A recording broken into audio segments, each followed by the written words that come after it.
Mr. Chairman, I would like us to take a little retrospective. We have been here before.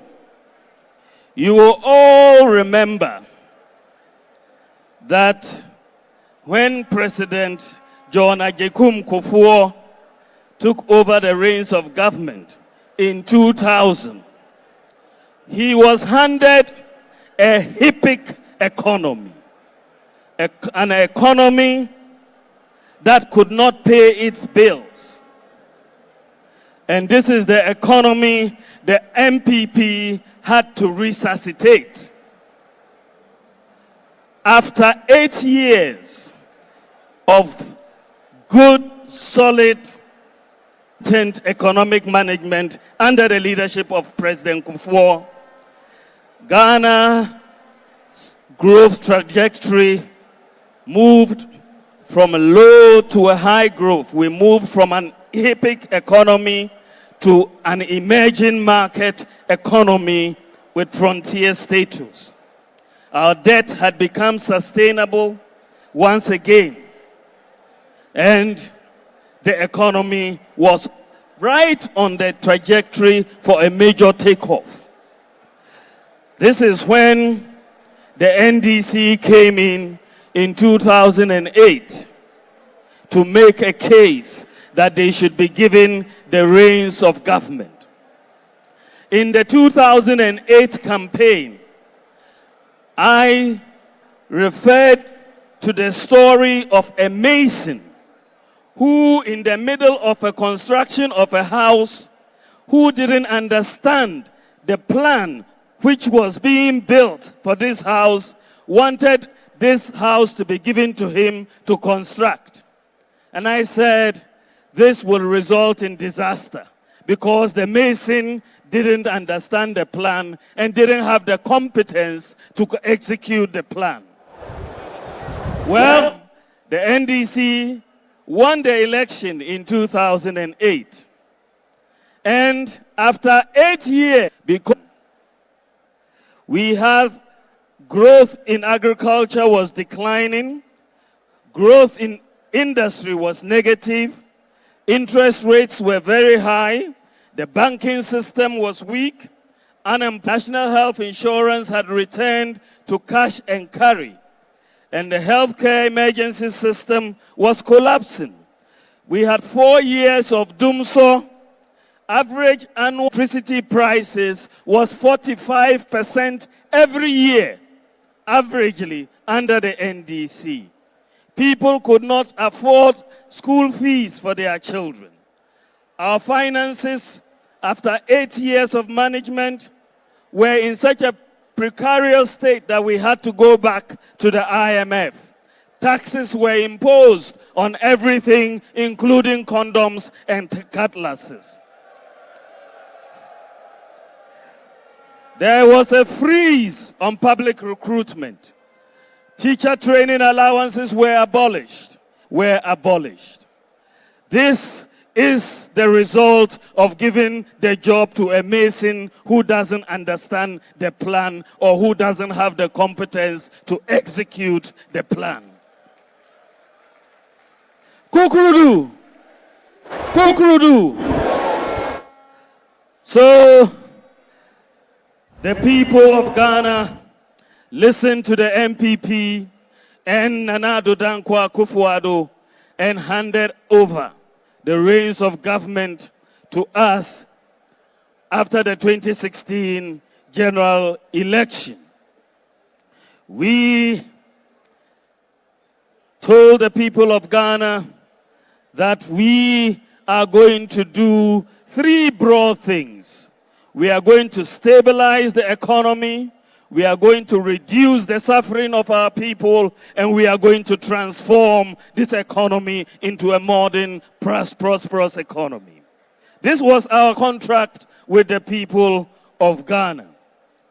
Ladies and gentlemen, what a difference 3 years of good effect can make in a country. Because after 3 years in office, just 3 years, we can say without any shadow of a doubt that we have fulfilled at least 72% of the promises that we made to the people of Ghana. We have, and listen carefully because some people didn't listen carefully. We have either delivered completely or we are delivering on 72%. And we are going to put the data out so that everybody will go promise by promise and see whether we are delivering or we have delivered. We'll put the data out. Because we have done the work, we have the data. So we'll put it out and we will see when you count the amount of promises we have delivered or are delivering, we would have chalked at least 72%. That is remarkable for any government in its first term of office. Very remarkable. And thank you, Mr. President, for your leadership in this matter. Kukuru. So, how? I said we are going to stabilize the economy, reduce suffering, and transform the economy. So how have we done this? Ladies and gentlemen, we have restored economic growth to this country. Ghana today is one of the fastest growing economies in the world for 2 years in a row. Agricultural growth is increasing 8.4%.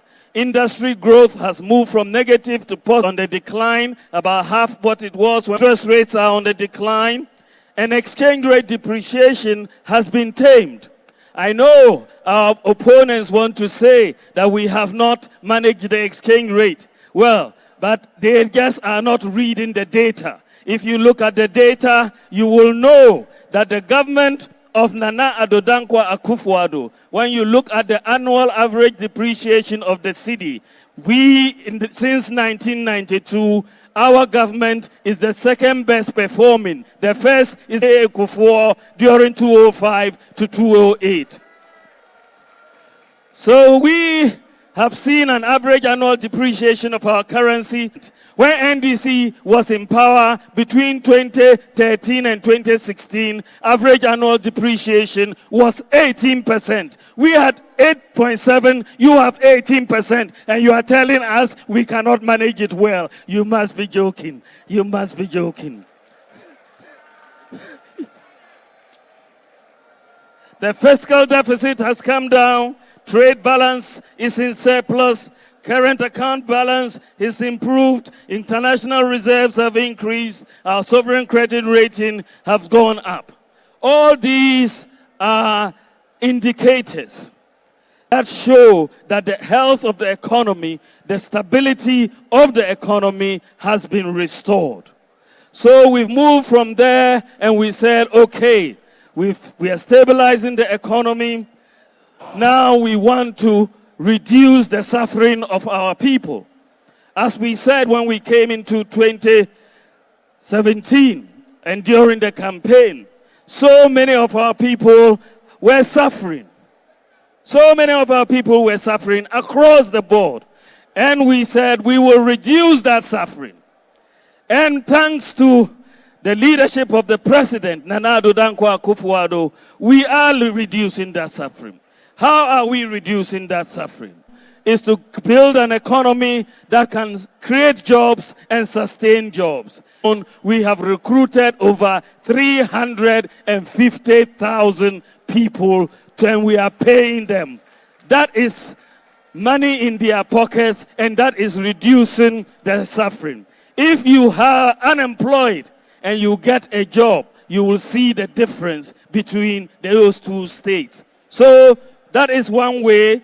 Teacher trainees were suffering. We've given them teacher training allowance. Nursing trainees were suffering. We've given them nursing training allowance. It was difficult to apply for a passport because you had to deal with Goro boys. Today, we have automated the process and it is no longer difficult to apply for a passport. We have reduced their suffering. Getting a driver's license, we have digitized the process. It is no longer difficult, no suffering involved to get to renew your NHIS membership.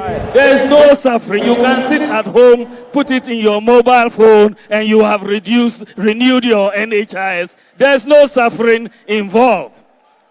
Today, doomsaw is not in our lexicon anymore, and we have reduced that suffering. Today, our government is the first government in the whole of the Fourth Republic to reduce electricity prices. First government on net terms. When you look at where we were when we came in and electricity prices per kilowatt today, we are about 10% lower than where we were when we came in on average. So we are in very good shape on that. We've reduced import duties, reduced the suffering of many importers in bringing in goods by reducing import duties by 50%, and automated the process of clearing goods from the port and reduced the suffering of our importers. Even the taxes on Kaya have been abolished, and we have reduced their suffering as a result. The Zongo communities have not been left out.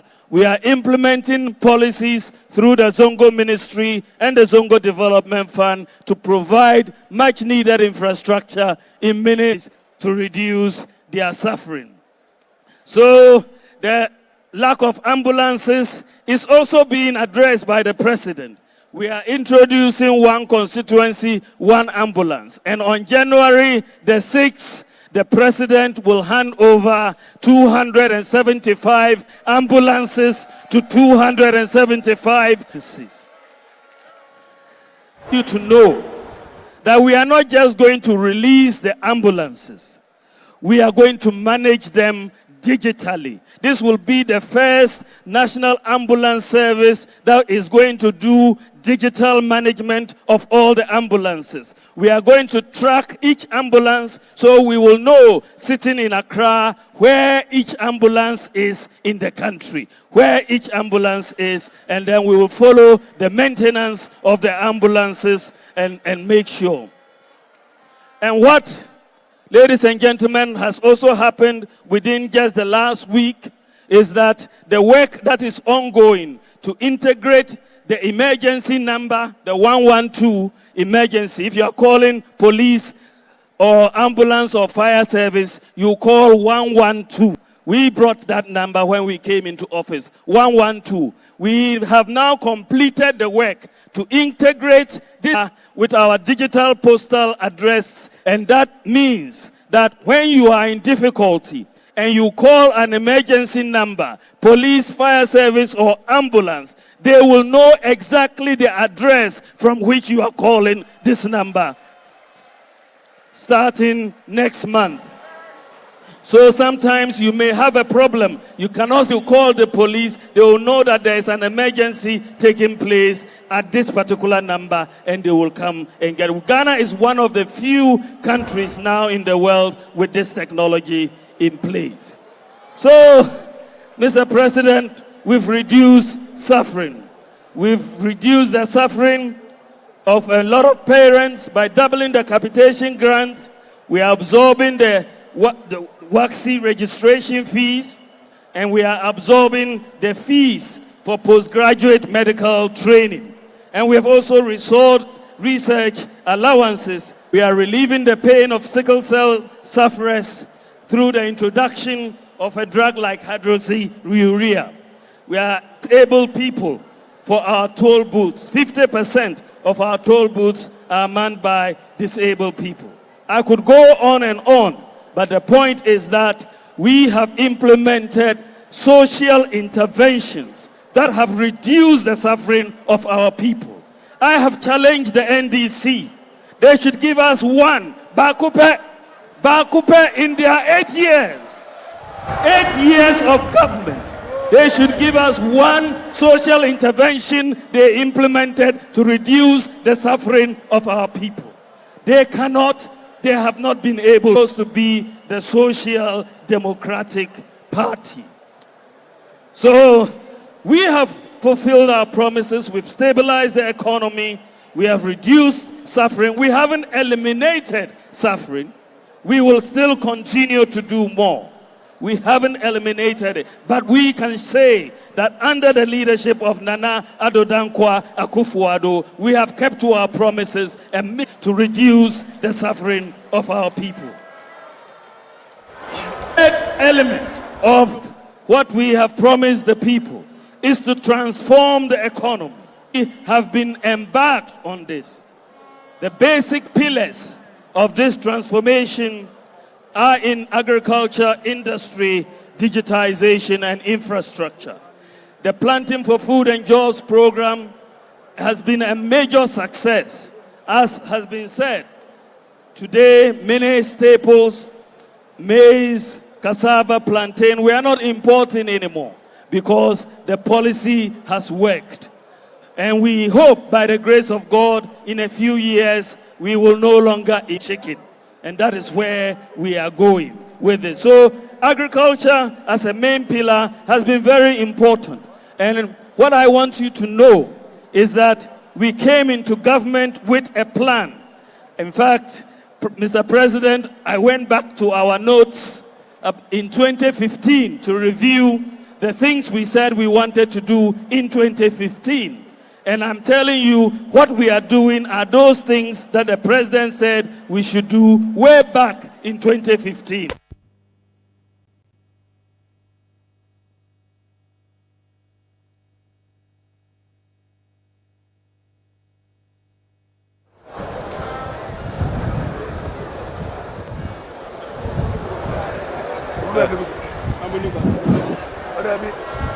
Complex. Say we are so make my party. And then I'm for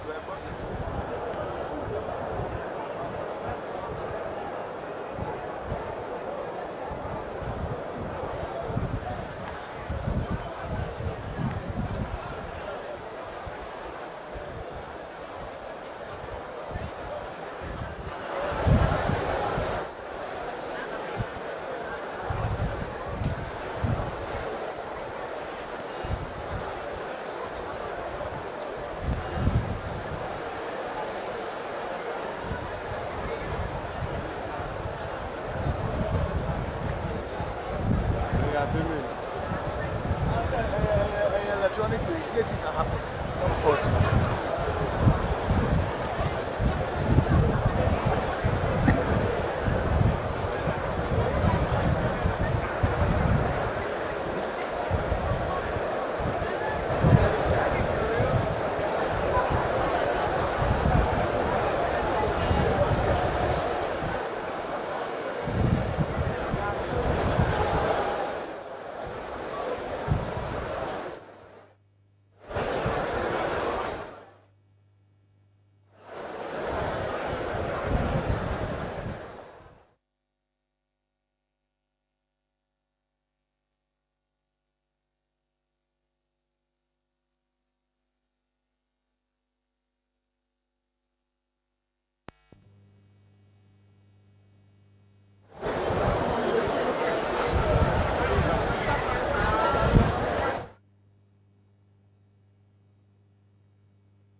Teacher said food particles can make tiny holes in teeth when they are left over at night. So you have to remember to brush your teeth at night. But Daddy is always forgetting brushing. He will get cavities. Pepsodent Cavity Fighter, with the action of calcium and profluoride, helps prevent cavities during the day, and at night works twice as hard to repair tiny holes before becoming cavities. Pepsodent Cavity Fighter with double action for daily day and night cavity protection. Globe Productions, in partnership with 3FM and The Mirror, presents The Best of Plays by Latifa Bubakar, dubbed Thank God for Idiots. Grab your tickets now for this thrilling and must-watch comedy play, Thank God for Idiots. Venue, the ultra-modern Nat Hall Auditorium, opposite Airtel Tigo head office. Date, 30th December and 1st January. 2 shows each day. First show 4 p.m., second show 8 p.m. 60 CDs single and 100 CDs double. Tickets are available at Kuala, Airport Shell, Tema Community